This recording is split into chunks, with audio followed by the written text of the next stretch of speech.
O tópico que nós estudaremos agora na sequência da disciplina fala sobre reações químicas, mais especificamente de reações químicas em solução aquosa.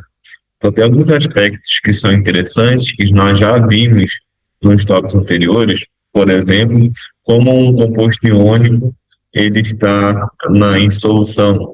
Nós vimos que esse composto iônico, quando dissolvido, ele apresenta na forma de íons em solução, né, solvatados por moléculas de água, quando o solvente é a água. Então, é importante a gente relembrar o que a gente já estudou anteriormente, e eu, obviamente, sempre que possível, farei essa retomada de conteúdo, essa revisão também aqui no canal para a gente, tá? Para quem tem livro, tem acesso à biblioteca da UFRR, basta pegar esse livro COTS, no capítulo 3, a sequência todinha que a gente está estudando está vindo a partir desse livro, nosso livro base, então dá uma lidinha que vale a pena. Durante os capítulos dos livros tem exercícios resolvidos, tem exemplos, então é importante vocês pegarem também o livro, não ficar preso na aula gravada, tá bom?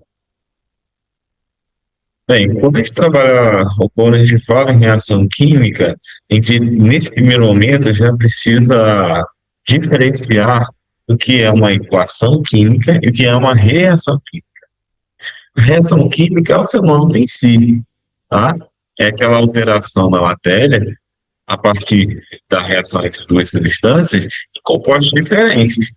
Então, inicialmente, eu tenho reagentes, esses reagentes eles reagem entre si para formar produtos. Tá? Então, o que acontece numa reação química é uma recombinação dos átomos, dos reagentes, para formarem substâncias novas, para formar o que a gente chama de produtos. Então, a primeira parte que a gente vai ter que fazer é identificar as substâncias, os compostos, os reagentes, e saber escrever a fórmula molecular deles. Nós estudamos bastante isso, fórmula molecular de compostos iônicos, de compostos moleculares, estudamos também com respeito às funções inorgânicas, ácidos, óxidos, de bases, sais.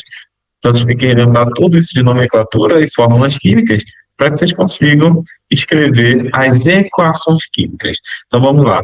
Imagine uma reação de combustão na queima do carvão.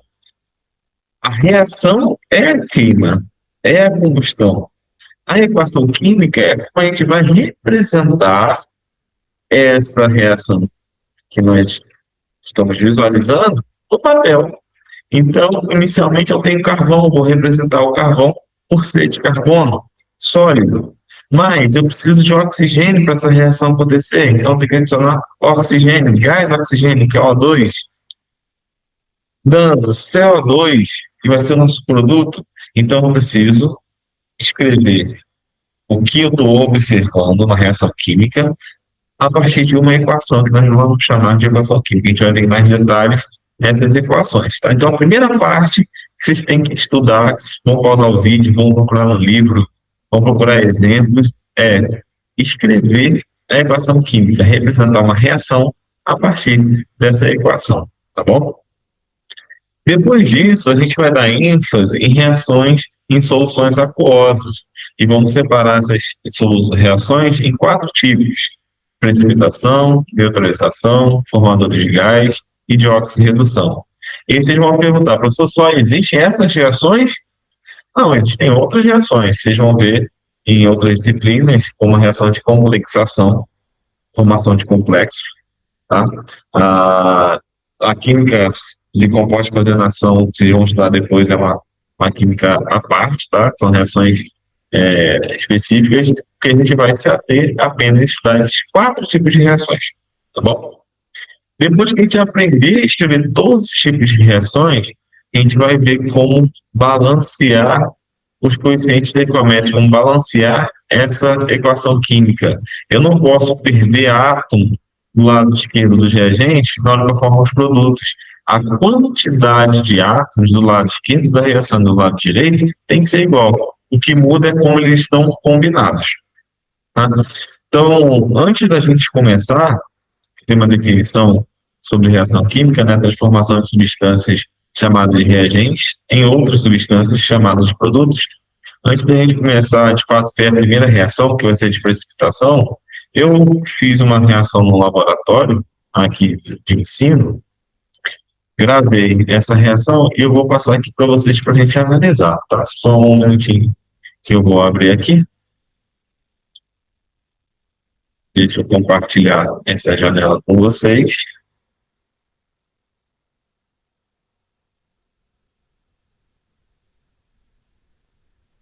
Vamos ver a distância, reação. Achei aqui.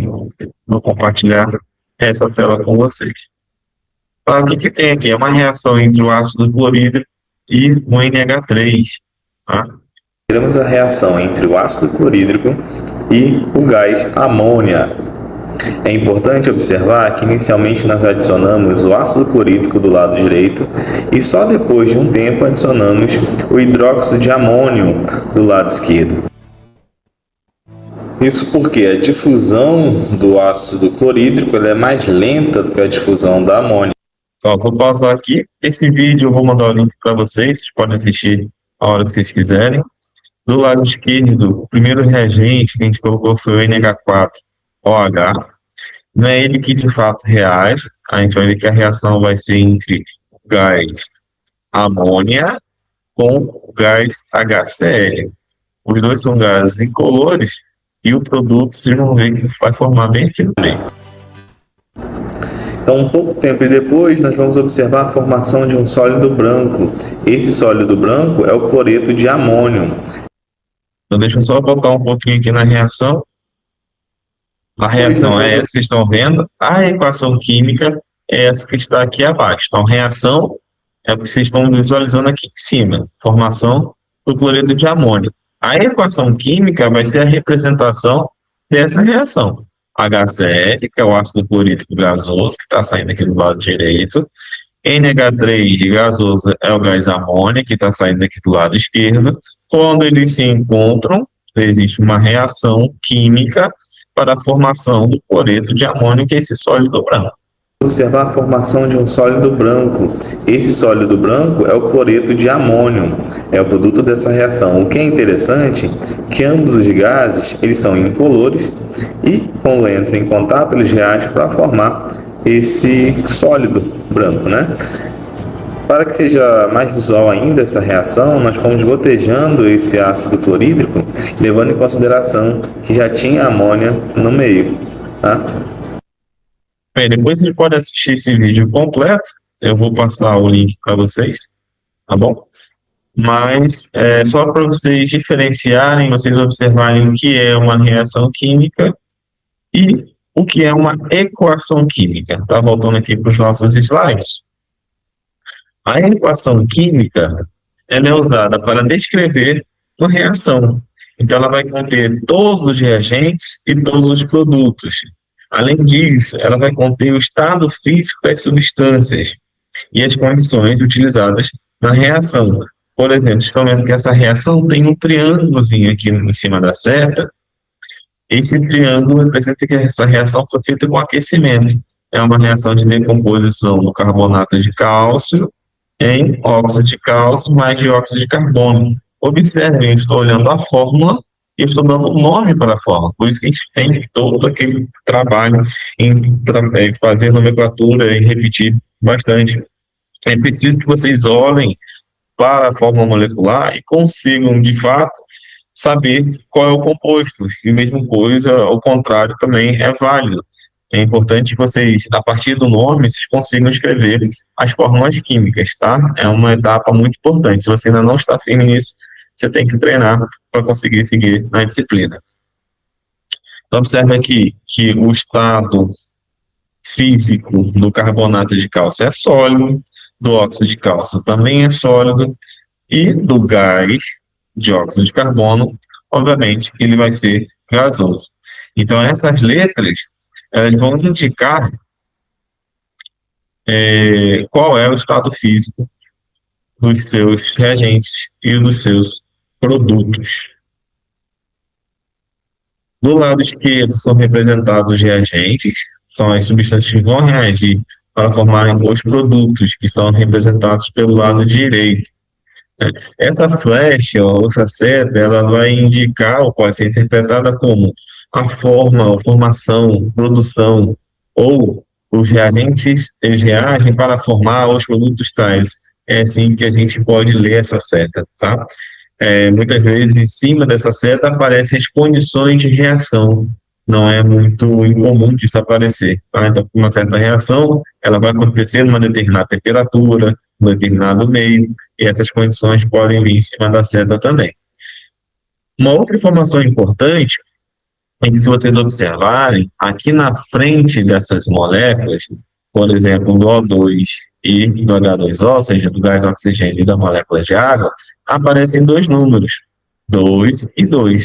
Aqui, na frente do CH4, do metano e do dióxido de carbono, não aparece porque esses números, sempre que não tiver nenhum número, significa que é um, tá bom? O que são esses números?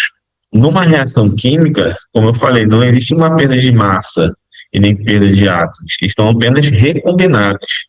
Então, existe uma proporção entre os reagentes e os produtos, desculpa, e uma reação química. Essa proporção entre reagentes e produtos, ela vai ser dada pelos coeficientes estequiométricos, que são esses números que aparecem aqui na frente, tá? E aí a gente vai treinar bastante isso. Quando esses números estão aqui na equação, elas vão estar balanceadas. Significa que a mesma quantidade de átomos que eu tenho do lado esquerdo, eu vou ter do lado direito. A gente vai ter uma parte, uma aula só para balanceamento de equações químicas. Observe mais uma vez, a gente coloca aqui reações químicas e muitas vezes a gente troca esses termos. Eu estou falando de uma equação química e eu vou falar a reação química tal. Porque, de fato, isso aqui representa a reação, mas o que está escrito não é a reação, mas é a equação química, que é a equação que representa a reação. E como é que a gente pode ver experimentalmente, se for lá para o laboratório fazer uma reação, e é até a parte que empolga muito tanto alunos, quanto técnicos, quanto professores, que é um que gosta de química, eu acho que a primeira parte que todo mundo se encanta são pelas reações químicas. Por que isso é tão encantador, chama tanta atenção? As reações químicas, de forma geral, elas podem ser evidenciadas pela mudança de cor. Então, muitas vezes eu tenho um composto, um reagente, que ele é de uma cor, no produto ele tem outra cor, que é uma outra substância, como recombinada, essa interação com a radiação eletromagnética é outra, ela vai absorvendo uma região diferente, ela muda de cor, isso é bem interessante. E a gente pode dizer, a reação aconteceu porque formou um produto branco, foi o que a gente visualizou no vídeo anterior. Teve formação de um precipitado, ou seja, formou um sólido. Eu tenho duas soluções, misturei essas duas soluções, e quando eu misturo as duas soluções, eu formo um sólido, pouco solúvel em água. Teve uma liberação de gás, é muito comum reações que liberem, por exemplo, CO2, tá? A absorção ou liberação de calor, aí vai mais para a parte termoquímica, a gente não vai lidar muito com termoquímica análise, tem de química geral, tá? E aí, quando tem liberação de calor, a gente fala que é reação exotérmica, quando absorve calor, reação endotérmica. Emissão de luz também não. Mas são evidências que a reação química está acontecendo. Tá? Mais um exemplo aqui de reação química, essa aqui seria a reação entre o alumínio e o oxigênio, formando esse óxido de alumínio. E aí observe que agora a proporção é diferente. Eu tenho uma proporção aqui de 4 mols de alumínio para 3 mols de oxigênio para formarem 2 mols desse óxido. Tá? Então, esses coeficientes nós encontraremos a partir de um balanceamento, que vai ser o tópico da nossa próxima aula gravada. O que nós vamos dar ênfase neste momento são as reações de precipitação. Precipitação, por si só, o que significa é a formação de um precipitado, a formação de um produto pouco solúvel. Aqui no exemplo, nós temos 2 exemplos, né? Nitrato de chumbo mais iodeto de potássio, dando nitrato de potássio mais iodeto de chumbo. E aqui já está indicando que o sólido é o iodeto de chumbo. Praticamente todos os nitratos, eu falo praticamente porque pode ser que um que eu não conheça foge essa regra, são solúveis em água. Então, eles sempre vão estar aqui, ó, nitratos, na forma de aquosas, substâncias aquosas, tá? Na forma de íons em solução. Já aqui embaixo, a gente tem o NaCl, que é o sal de cozinha, também muito conhecido. Ele se dissolve com muita facilidade, então se tiver o NaCl em água, ele é um eletrólito forte, significa que ele vai se dissociar e vai estar solvatado por Na+, pelas moléculas de água, e o Cl- também pelas moléculas de água. Solvatado é rodeado por moléculas de água, moléculas do solvente, que no caso aqui é meio aquoso, então ela está rodeada por moléculas de água. A pergunta que vocês devem se fazer é o seguinte: como é que eu consigo prever qual produto é o precipitado? Observe, nas duas reações, são reações de dupla troca. Eu troco o cátion de um pelo cátion do outro, troco o ânion do primeiro pelo ânion do segundo. Uma reação de dupla troca. Como é que eu vou saber qual desses dois produtos são solúveis ou qual o produto que é insolúvel? E aí eu tenho uma tabelinha que eu retirei lá do livro que vai ajudar para você identificar se o produto formado ele vai ser solúvel ou vai ser insolúvel. Essa primeira tabela aqui da esquerda, ela indica as combinações que levam à formação de um sólido que é solúvel em água e apresenta algumas exceções. Vou destacar aqui para vocês, vocês podem fazer esse exercício em casa, pausa o vídeo, escolhe alguns, façam as combinações e vejam se eles são solúveis ou insolúveis. Essa primeira coluna da primeira tabela de compostos solúveis indica assim, ó, quase todos os sais de sódio, potássio e amônio, e sais de nitrato, clorato, perclorato e acetato são solúveis. Então, se você pegar qualquer combinação dessa aqui, NaMO3, NaClO3, NaClO4, NaCH3CO2, todas essas combinações vão resultar em compostos que são solúveis. Vamos olhar agora para a segunda coluna. Quase todos os sais de cloreto, brometo e iodeto são solúveis, exceto cloreto, brometo e iodeto de prata, mercúrio e de chumbo. Então, se eu tiver a combinação de cloreto com Ag+, eu vou formar o AgCl, que é um sólido branco. É um precipitado, vai formar um sólido. Então, a gente consegue identificar aqui, por essas exceções, quais devem ser um possível sólido formado quando eu reajo um composto que está dissolvido e que tem cloreto com outro que contém a prata. Então, se eu reagir algum composto que em solução vai liberar esse Ag+, e o outro que libera Cl-, eles vão reagir para formar esse sólido branco AgCl. Mesma coisa é válido para o brometo e para o iodeto. Se eu tiver AgBr, também vai formar um precipitado, vai formar um sólido. Se eu tiver I com I-, que é o iodeto, com Ag+, da mesma forma, eu vou formar um sólido. Vamos ver mais uma, só para a gente reforçar essa ideia. Na coluna 3, nós temos o sais que contém o ânion fluoreto.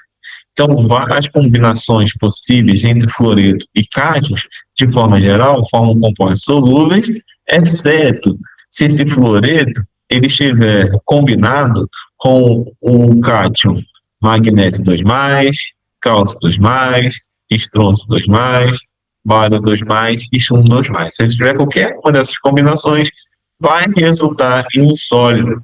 Então, fluoreto mais Mg2+, fica fluoreto de magnésio, MgF2, que vai ser sólido.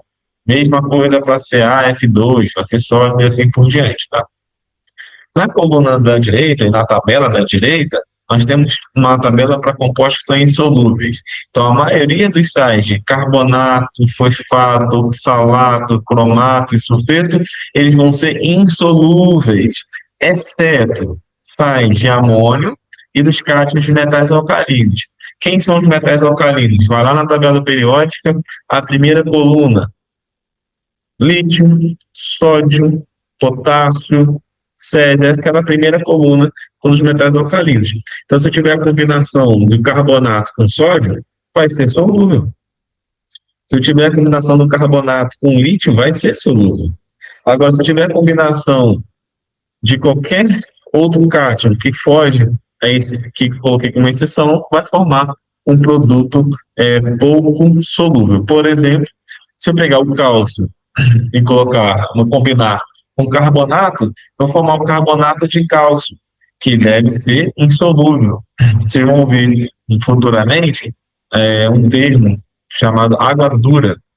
Água dura significa que eu tenho esses sais de carbonato, de cálcio, de magnésio, que em certas condições eles são sólidos, tá?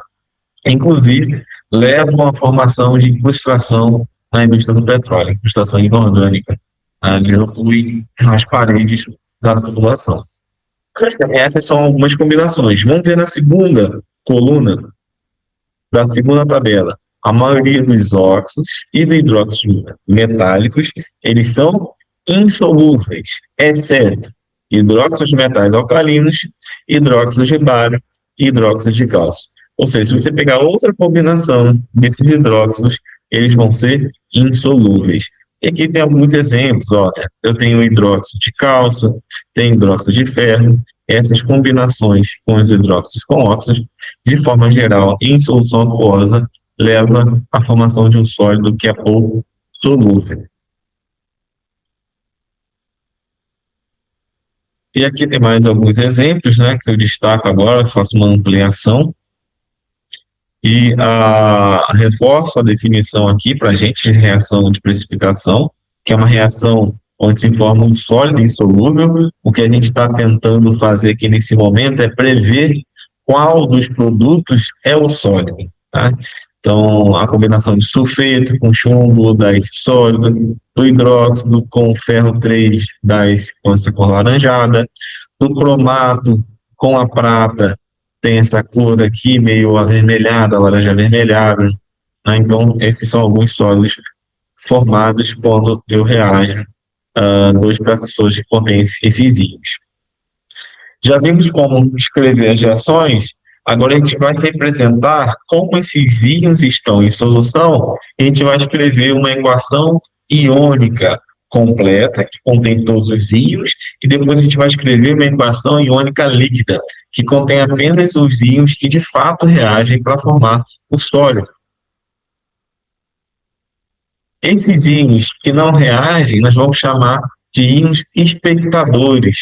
Então, a equação iônica líquida vai ser a equação iônica completa, tirando os íons que estão assistindo à reação. São espectadores, então eles, de fato, não participam da reação, e é por isso que eles são considerados na equação iônica líquida. A gente vai ver alguns exemplos. Se eu tiver o hidróxido de sódio dissolvido, o hidróxido de sódio ele é um sólido branco, quando dissolvido em água, ele vai apresentar na forma de íons em solução. Ele é um eletrólito forte, é uma base forte, ele dissocia com muita facilidade o sódio do H-. Então, quando eu dissolvo NaOH em água, eu vou ter íons de solução, íons Na+, e íons OH-. A mesma coisa vai acontecer para o nitrato de cobre 2. Eu vou ter nitrato em solução e vou ter íons cobre 2+ em solução. O que acontece agora se eu misturar uma solução que contém NaOH, contém íons Na+, e OH-, com uma outra solução que contém íons Cu2+ e NO3-? Essa é a pergunta. Então, a gente vai pensar aqui quais são os produtos. Lembra que a reação é de dupla troca. Então, onde tem o cobre, vai entrar o sódio. Onde está o sódio, entra o cobre. Onde tem o OH-, entra o nitrato. Onde tem o nitrato, entra o OH-. Essa é a reação. A próxima etapa que vocês vão consultar a tabela é, desses dois produtos, hidróxido de cobre e nitrato de sódio, qual desses dois produtos é um sólido? Essa é a pergunta que vocês vão ter que se fazer. Vamos analisar a tabela para ver qual é o insolúvel e qual é o solúvel?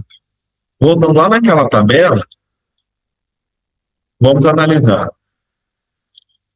Quase todos os sais são todos os sais de nitratos, eles são solúveis. Então, aquele nitrato que formou lá no final, aquele nitrato é solúvel, eu vou ter íons em solução. Em compensação, os hidróxidos, de forma geral, eles vão ser insolúveis em água.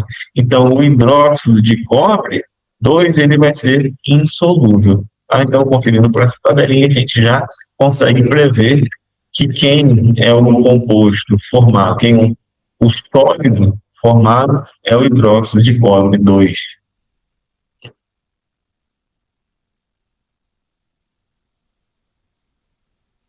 E aí fica de exercício para vocês, né? Testarem outras combinações, identificarem qual a combinação que leva a um sólido pouco solúvel e qual é a combinação que leva a um composto iônico que vai ter íons em solução. Tá? Agora que a gente já sabe quais íons estão em solução, e a gente também já sabe qual é o produto que é um sólido, a gente vai escrever a equação iônica completa. Ela é completa porque ela contém todos os íons, tá? Então, toda vez que o composto for escrito na forma de aquoso, eu vou ter os íons em solução, então tenho CO2+, aqui é interessante se colocar aqui de aquoso, tá? É importante se acrescentar essa informação. Então, aqui, quando você estiver escrevendo a equação iônica, você coloca aqui um aqui. Tá? Então, em cada íon desse, você coloca aqui um aqui do lado. Então, você aqui para escrever com esse mouse, que é realmente difícil. Tá? Mas escrevam aqui do lado, aqui, em cada um desses que estão os íons. Então, aqui vai entrar aqui vai estar aqui por diante. Tá? Então, todos os íons, eles estão em solução aquosa. Então, escrevam aqui, por favor, aqui, de aquoso, para todos os íons. Esse carinha aqui, a gente já viu que ele é o precipitado. Então, ele vai ser o sólido. O sólido, ele não vai ter os íons em solução. Então, você não vai separar entre cátions e ânions.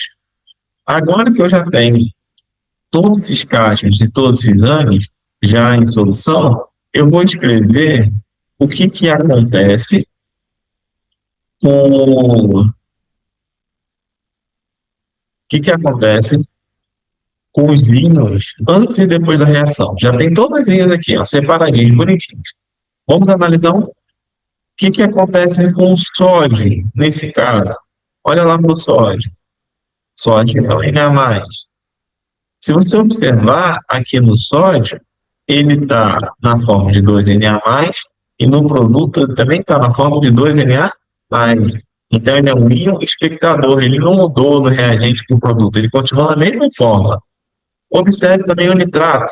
O nitrato, ele está como 2Na3- no reagente, e no produto 2Na3-, ou seja, ele não mudou, ele também vai ser um íon espectador. Então, na hora que for escrever a equação iônica líquida, eu vou desconsiderar tanto o sódio quanto o nitrato. Tá? Vou ficar apenas com o cobre, 2+, mais hidróxido, dando hidróxido de cobre 2. Lembra que o cobre ele pode ser 1 ou 2, então hidróxido de cobre 2, na verdade a gente pode chamar de hidróxido cúprico. Se fosse hidróxido de cobre 1, a gente chamaria de hidróxido cuproso. Tá? E agora fica para exercício, para vocês pausar o vídeo. Quem não tirou o print da tela, onde eu tenho as tabelas com as combinações dos íons, volta lá, tira o print, para vocês conseguirem fazer essa atividade. E aí vocês vão seguir a seguinte ideia. Primeiro, é uma reação de precipitação. A reação de precipitação vai ser uma reação de dupla troca, ou seja, o cátion de um composto vai trocar com o cátion do outro, o ânion de um composto vai trocar com o ânion do outro. É a reação de dupla troca. Primeira parte é essa. Então, você vai escrever a equação molecular completa. Depois, você vai consultar a tabela para ver qual dos produtos é insolúvel. Achando qual dos produtos é insolúvel, a gente vai passar para a terceira etapa, que é escrever a equação iônica completa. A equação iônica completa, onde eu tenho um sistema aquoso, esses íons vão estar em solução, solvatados ou hidratados para as moléculas de água. Então, eu vou ter esses íons em solução, vou separar. Próxima etapa, eu vou olhar reagente para o produto e vou ver qual íon não se alterou, ou seja, qual íon de fato não participou da reação. Qual íon é o espectador, ou quais íons são espectadores. Aí você vai retirar esses íons espectadores para escrever a equação iônica líquida. Então dá um pause aqui, tenta fazer essa atividade. Depois você acompanha. Então, você olhando lá na tabelinha, se for olhar na primeira tabela, na segunda coluna, nós temos que o iodeto, quando combinado com chumbo, resulta em um sólido. Logo, ele vai ser um sólido. E nitrato, quando combinado com potássio, ele vai resultar em um composto iônico e que ele é solúvel em água, tá bom? Agora que eu já sei a equação iônica, a equação molecular, vou escrever a equação iônica. Aonde estiver aquoso, eu vou separar os íons. Aonde estiver sólido, eu vou manter eles juntos. Então, onde estava aquoso, eu separei. O chumbo 2 mais aquoso, mais 2 nitrato aquoso, mais 2 potássio aquoso, mais 2 iodeto aquoso, resultando em 2 K mais aquoso, mais 2 NO3 menos aquoso, mais iodeto de chumbo sólido. Essa é a equação iônica total, contém todos os íons. Agora a gente vai observar. Do lado esquerdo, eu tenho 2 NO3 menos. Do lado direito, eu também tenho 2 NO3 menos. Então, ele é um íon espectador. Ele não participou de fato da reação. Ele está no meio, mas não participou. Ele vai continuar no meio aquoso, antes e depois da reação, da mesma forma. Você pode observar que para o potássio, também vai acontecer a mesma coisa. No reagente eu tenho 2K+, no produto eu também tenho 2K+. Então ele não foi alterado, ele também é um reagente, um íon espectador. Retirando os íons espectadores, eu posso obter a equação iônica líquida. Então retiro esses íons espectadores e eu vou obter a equação iônica líquida como chumbo mais cátion de valente de chumbo, mais 2 iodeto, dando iodeto de chumbo. Essa é a reação iônica líquida. Tá? Então, de reação de precipitação, nesse primeiro momento, é o que a gente vai ver, tá? Combinação de duas soluções contendo esses íons, e a gente vai testar as combinações para ver qual produto deve ser o que a gente espera que seja sólido. E a gente vai escrever a equação iônica completa e chegaremos na equação iônica líquida. Na próxima aula, a gente vai ver a reação ácido-base ou reação de neutralização. Tá? Aqui tem mais 2 exemplos, se vocês quiserem fazer também, é sempre bom, quanto mais vocês praticarem, melhor. Então, a primeira coisa que vocês vão fazer é prever quais são os produtos da reação, fazendo a dupla troca, e depois vocês vão consultar a tabela para ver qual desses produtos, ou nos dois casos, qual que é o produto pouco solúvel. Tá? Depois que você encontra o produto pouco solúvel, você vai escrever a equação iônica completa e vai terminar fazendo a equação iônica líquida. E na próxima aula, nós vamos ver reações entre ácidos e bases.